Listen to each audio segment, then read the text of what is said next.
All right, hello everybody.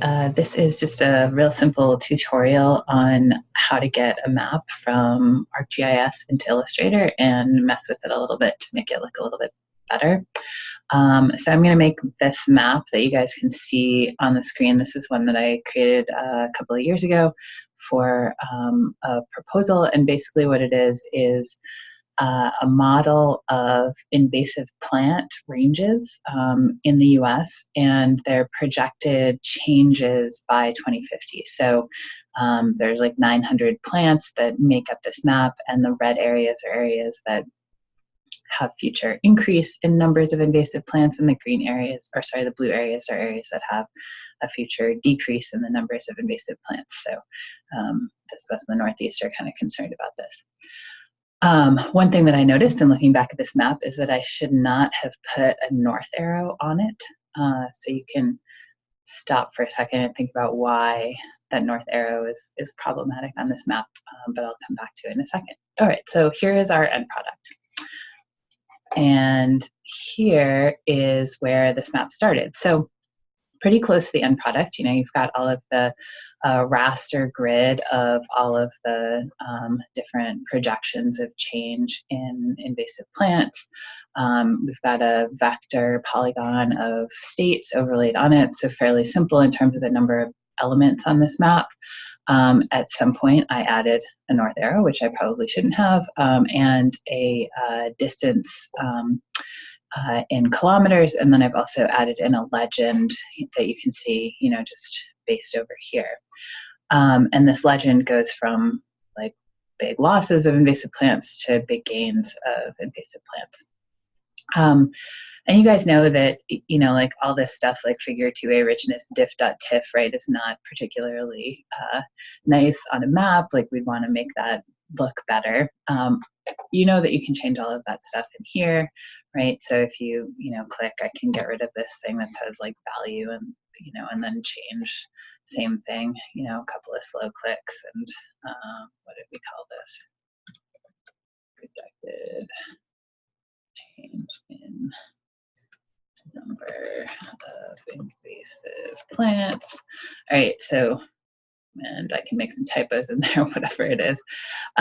So, you know, you can do that. I usually don't bother editing the text or doing too much futzing within GIS itself because I'm going to do all of that in Illustrator in a minute. All right, so to answer that question of the north arrow, right? As I look at this, I can see that there's kind of a curve along the top. So that tells me that this projection is very likely a conic projection. We can double check that to make sure. Oops, right click, hello, properties of the data frame. And we can go to the coordinate system and we can see that it's a North American Albers equal area conic projection. And just because I'm used to looking at things for the full US, I'm used to seeing that curve as sort of the definition of a conic projection. Okay, so why is this north arrow problematic in a conic projection? Well, it's because if you're over here in the world, north is actually like slightly that way. If you're over here in the world, north is more slightly this way. And so direction is not preserved in a conic projection, and therefore I'm going to delete that north arrow. So Arc will not prevent you from making those kind of mistakes. So pay attention, you know, if you're using a map that's very large in scale, you know, so the entire US, the entirety of North America, the entire globe, or pick your continent, then north arrows a lot of times, unless you're using something like a Mercator projection, which has its own problems, pay attention to the lack of north arrow is probably your best bet. Same thing goes with scale bars if you're in a geographic coordinate system. So, you know, if distance is not preserved on your map, then your scale bar might be problematic. All right, so I've got this set up to about where I want it. So I'm going to export the map. And this will give me the option of saving this as an Illustrator file. And let me go find a good place for this. I'm just going to put it in a temp directory. for now. Resolution matters here, so 300 dots per inch is DPI. That's generally 300 is one where you don't need to go too much higher than that unless you're going to blow up this image like really big. 300 is the good number to work with. For websites, typically they use like 72 dots per inch just for comparison's sake. And a lot of people go to 200 just to keep things from being like really large file sizes. That's still pretty visible, but I like to stick with 300 because I'm not too limited right now in terms of file size. All right, so figure richness projection, done with GIS for the time being, and over to Illustrator we go. All right, so you haven't seen it before. This is the latest framework of the open page for Adobe Illustrator. It gives you a bunch of sets of like stuff that you've opened in the past, which is nice if you're working on like the same thing multiple times. If you wanted to create a new file from scratch, you can do it by clicking on any of these ones, or custom, like if I want it to be, specifically whatever size, 8 by 10 or 8 by 11 and a half or whatever it is. All right, but we have something already, and it's not here. It is here. Here's my figure. Okay. All right, and then GIS and Illustrator have some issues with fonts. This is always going to come up, and I'm just like, whatever, okay, I'll fix it later if I don't like the fonts that you choose. Oh, I definitely don't like the fonts that you chose on that one. Let's try that again. Let's see if I do update, if it'll like them a little bit better. Okay, so update was the right choice in this particular case. So in Illustrator, okay, now we've got this whole page of a map. We don't actually, one of the things that I really like to do at the beginning of Illustrator is know like how big this thing is. It's probably an 8.5 by 11 page, right? But Control R in Illustrator will pop up your ruler. It will helpfully pop up your ruler in this case in like pixels or something like that. I don't know, it's a stupid properties, points, right? So in properties, you can change this to inches, which for me is a lot more intuitive than points. And now I can see, okay, this is an 8.5 by 11 page, which we might have guessed before, but that gives me the actual size. The reason that I like to do that is because a lot of times, for me at least, I know what size this map needs to be in a final product, right? Like I am making it for some sort of publication, or I'm making it for a pamphlet or something like that, and my publication, pamphlet, whatever it is on this standard 8.5 by 11 page, and I know that I want my map element to be half of that, let's say 4 inches or something like that in size. So what I like about Illustrator, you can do this in GIS too, but what I really like about Illustrator is it gives you like full control over all of the sizes of your maps, and then you can adjust your font sizes accordingly in a second. All right, so there's 2 arrows in Illustrator. These are important in terms of understanding how selections work. The black arrow, if you click on something, will select everything. So this is actually selected the whole thing, like, and I know that it selected the whole thing. Now I can test it. I can like press my delete button. Oh no, it actually just selected that thing. I'm a liar. So I'm going to undo that. So whatever the whole of that element is, in this case, it's the raster grid behind it, will be selected. So it's basically like whatever is, now I've clicked on this, I can see what that map element, so those are all of the elements surrounding the page. You can also, there's a layers thing over here. So if you're curious about what you're selecting, you can actually, like, it'll highlight it a little bit to let you know. If you have really good vision, you can see what's going on over there. So black arrow selects everything that is grouped together within that element. The white arrow just selects the one thing that you clicked on. So for example, if I wanted to click on like the 0 and change it to, double click or something and change it to a 5 or 05, can undo that. Then you can edit a single element that is not part of a larger group. So grouping, ungrouping, important stuff to kind of get a feel for in Illustrator. the whole thing starts with this sort of like different things selected. You can see that it's like full out to the page. So usually the first thing that I do is I use the white arrow, which is like just the single element selector.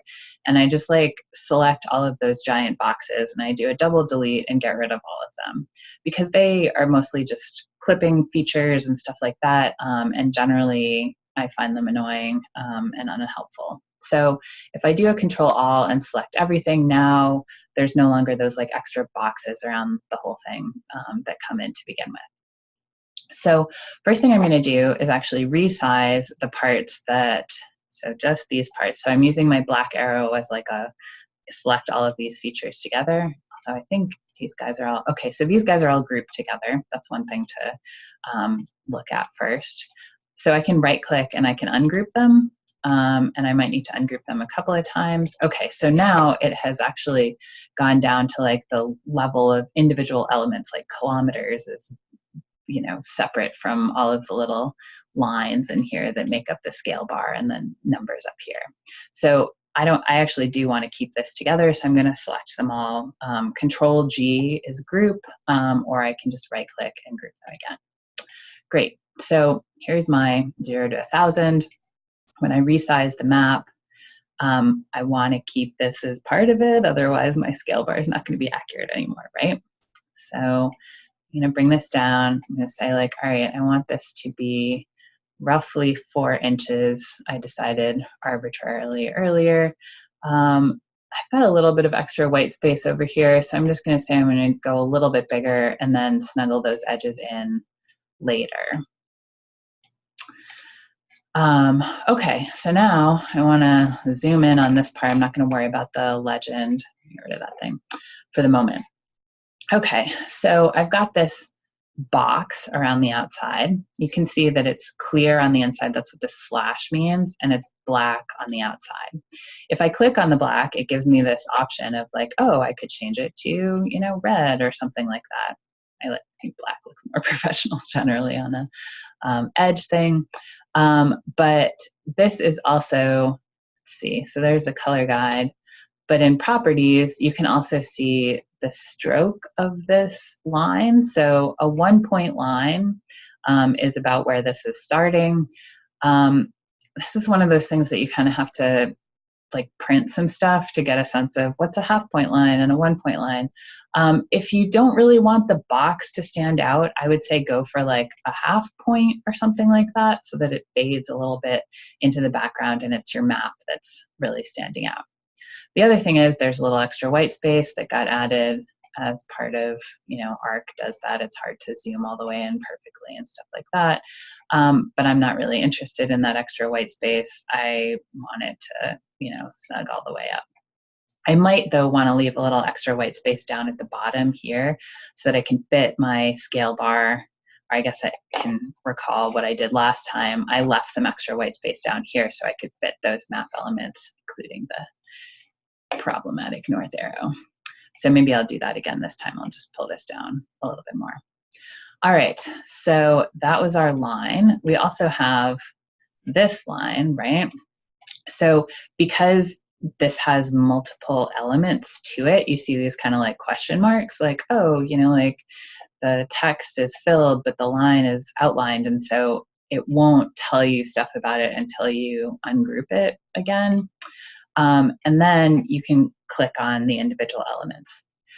So here's why, and let's see if this actually, I'm going to group the whole map thing together again and see if we ended up right about 4 inches. So that's pretty good. You know, like if I adjust this later by, you know, a fraction of an inch, it's not going to make too much difference. So the reason that I do that, oops, let's see, I guess I grabbed those guys too in my grouping. Ungroup. If you shift and like click on things, it will unselect those. Okay, I'm going to do a Control G and group those guys again. So, and I can just do a double check. Okay, yep, that's, if I delete it, that's the stuff that I wanted grouped together. Okay, so here's kilometers. Now, since I've separated the element from the other stuff, I can look at it, you know, like by itself. And here's all the lines, which I think I want to group together. you can see that those are 1 point, so maybe we want to make those slightly less, like 0.75. I can also, if I double click on map elements in here, like if I don't want the comma there, I don't know, I'm not a fan of commas, then I can delete that.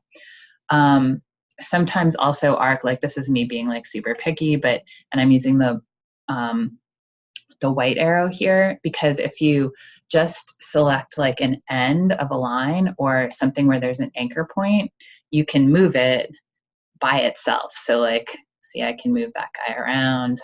I'm just using my arrow keys to do that. I can do the same thing with these, because sometimes for me, I think that these are just like one bit too high. Oops, that guy I don't care about. And I like to move them down by 1 just because I'm that level of crazy. All right, so now I've made the scale bar, you know, the way I like it, except for the text, right? So if you look over here, you can see that the text is Arial, but it's 6-point text. 6-point is really small, especially for those of us with slightly aging eyes. So I would recommend, when you can do it, try to go to 9 or 10-point font. 10-point, especially if it's like a title or something that you really want people to see. And this, I'm talking about Arial here. So Arial, classic sans serif font used for map production. Use it. I think in maps, don't get fancy with the font. All right, so I'm going to try for 10-point font, and we'll see how this fits on the map. You know, I mean, basically, go for as big as you can. And this is where the little bit of art form comes in.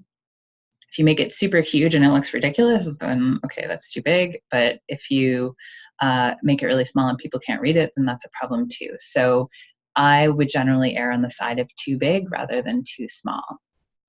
So okay, here's all my numbers. You know, like maybe the numbers I can go with like a 9-point font. And you can see also now that they're starting to bleed into each other, right? Like the 250 and the 500 are getting a little indistinguishable. Do we need this 250 there?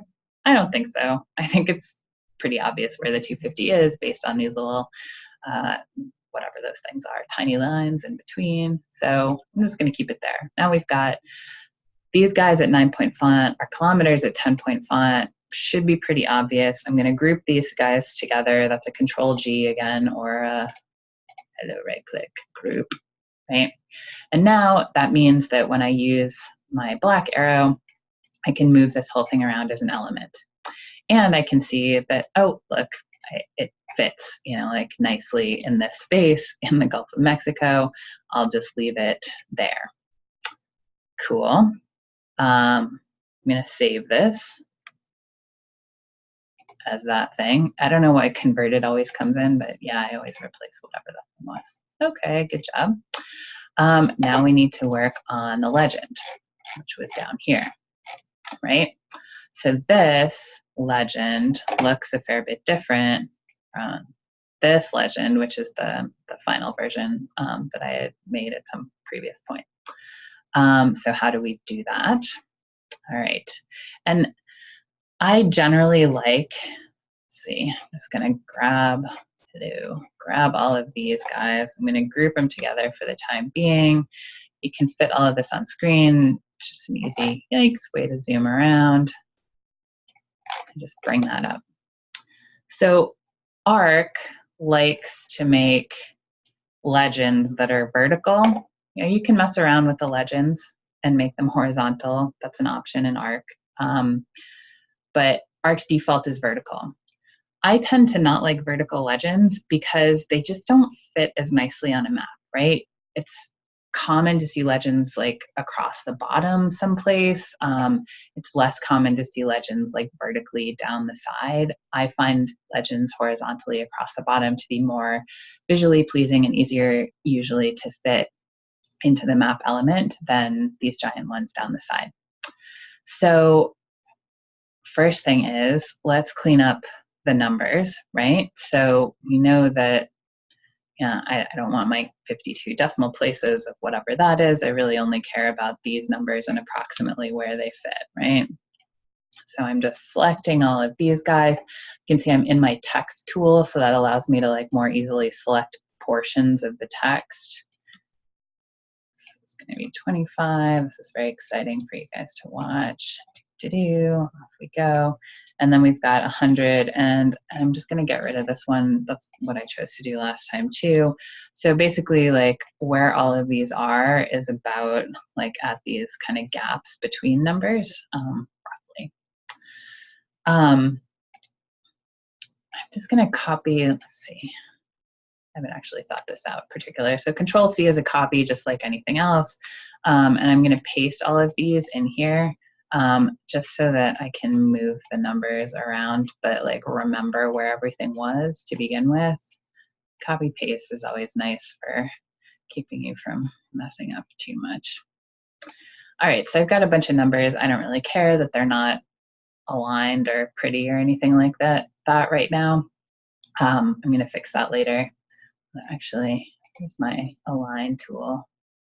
This is a slightly new version of Illustrator for me too, so stuff isn't showing up in where I expect it to. All right, so there's an align tool box, whatever it is, windows in here. I'm just going to pull that in as well. I can dock it over here. Now I've got my aligns in an easy place to find later.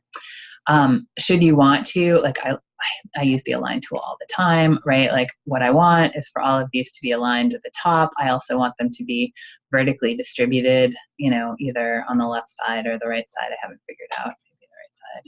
Anyway, something like that, but we'll mess with that later on and we can adjust it, you know, individually. But now they're, you know, roughly okay.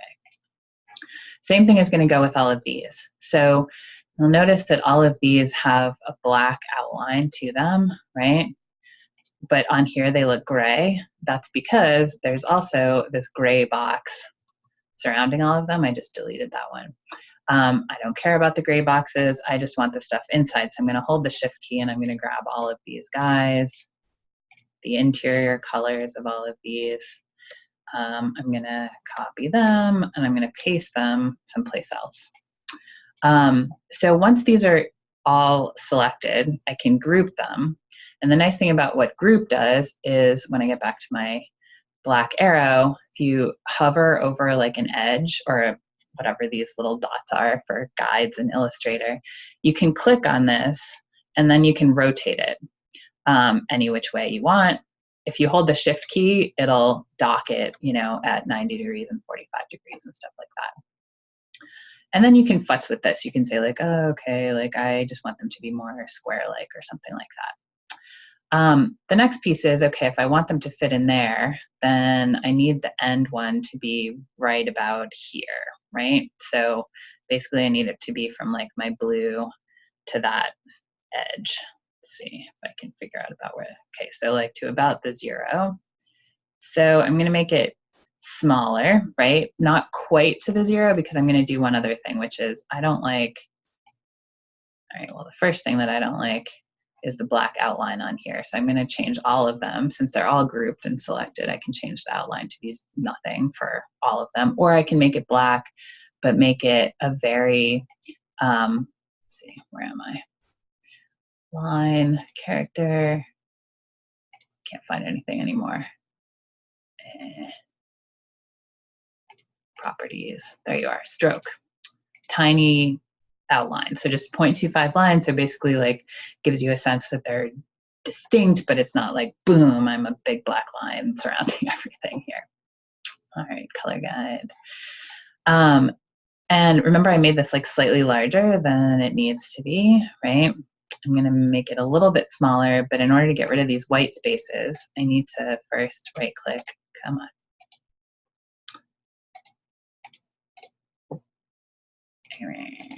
Ungroup. My mouse is like not having it today. Then what I typically do is I want the red one to stay on the right side, but I'm just gonna like scooch a few of these together so that they still stay in like order, but that they're getting smaller, right? Like closer together. And the reason that I do that is because I know that there's this align tool, and part of the align tool is a distribute tool, and that will automatically like spread them all out equally across here. So I think I got rid of all of it, but I'm just gonna go in one more. Oops, maybe that's too much. A few more ticks, do another distribute, and then that looks like they're all overlapping. So basically this means that you have no gaps and white spaces between these. I'm going to regroup these guys, and that means you're in pretty good shape, right? Now I remember, okay, because I kept all of this over here, that the minus 100, and since I've got this nice little guide of that like square, I can kind of line it up right where it's supposed to be, that the 0 point is here, that the 100 point is there. And if I want, let's say my original one, I also had 50 and minus 50. There just isn't space for the 25s and 75s, and that's okay, right? Like you don't have to put every little element on here that could possibly be on here. Maybe I want to move that over slightly more just to kind of give it a little bit more space here. So these guys, remember, I can all align top and put them, you know, at an appropriate, what looks to me an appropriate distance, you know, from the top. And then I'm just like futzing with these, like, oh, it kind of looks like that should move over 1 point. So group all of these guys together. Let's just verify, yep, they're going to fit over here. And then I'm good. I don't need this stuff. Done with all this stuff. Thanks for your help with that. Next thing to just take a look at is back to my text size on here. Okay, so these started out larger. So now they're 10-point font, or they're 10.8 font. But let's be consistent throughout here. Remember, we're using 9 for the labels and 10 for the title. So I'm going to go back to 9 for these guys because that's consistent with this. And then let's create a new text box. Oops, the other problem is these are Myriad Pro, which is a little annoying. So let's find Arial and put them to Arial. You can also, there's kind of a nice feature in Illustrator, just like there is in Word, whatever. If you select all of these guys and you're like, I want them to be, I can use my eyedropper, I want them to be exactly like this font, then now they're like center aligned or something. So actually I didn't want them to be exactly like that font, but that's okay. That's okay too. So I can just Control Z that. But if I wanted them to be, oh, actually this font or whatever, the eyedropper tool is a really nice thing for adjusting fonts quickly. One other thing that I wanted to add on here is my title, right? So in Illustrator, if you draw a box before you put text, you'll be happier later on. The reason is because if you just click like text and start typing stuff, later on you can't, it's not easy to get it to wrap, you know, like, so if you're like, oh, I want it to be smaller, it'll just like make it narrow as opposed to wrapping. So, but if you start out as drawing a box, then it'll wrap automatically and you'll be happier later on if you need to resize it. So the title I had before, number of invasive plants, is this. Let's make it 10-point font. This looks like the spacing between them is a little light, so I want to do it a 10-point spacing also so that those letters aren't overlapping. Maybe I even want to make it a little bit more generous so that it's easier to read. Looks like in my original one I had them bold too. Fair enough. And then as I resize this, you can see that like the text wraps, you know, the way I want it to wrap. Okay. So, so that's pretty close to what the original looked like. I think I probably gave it a little bit more space down here at the bottom. I need to ungroup this in order to grab that guy and drag it down just a little bit more. But, you know, as long as I'm happy with my spacing and alignment and stuff, just selecting all of these and grouping them as well. I can move all of this stuff. I can also, you know, align these on the bottom, and that way, well, they're not exactly aligned because that text box is larger, but you get the sense of, you know, kind of futzing with all of these things so that the map elements are part of the map, but also, you know, distinct from the map and not kind of like butting into it or whatever to futz with it. And then in the last one, in my original one, I also had a figure caption, right? So figure 1, some awesome map. This all came in as bold because that's what I was doing the last time I did some text. You can make part of it not bold if you select that part and just make that regular. I sometimes like to do that just to call out like the figure itself. Paragraph, left, good. Okay, so here's our new map, away, doc. Here's our original map. Trying to make that smaller. Right, so pretty close to kind of the same look of these two maps. And then here was our version, you know, from ArcGIS with all this stuff. So really the map itself doesn't change. It's just how you order all of these elements around it and get some nice text, and also make sure that, okay, as a 4-inch map, this text is going to be, you know, exactly 10 points. It's going to be easy for people to read when it's printed out as part of my pamphlet. That's how I use Illustrator.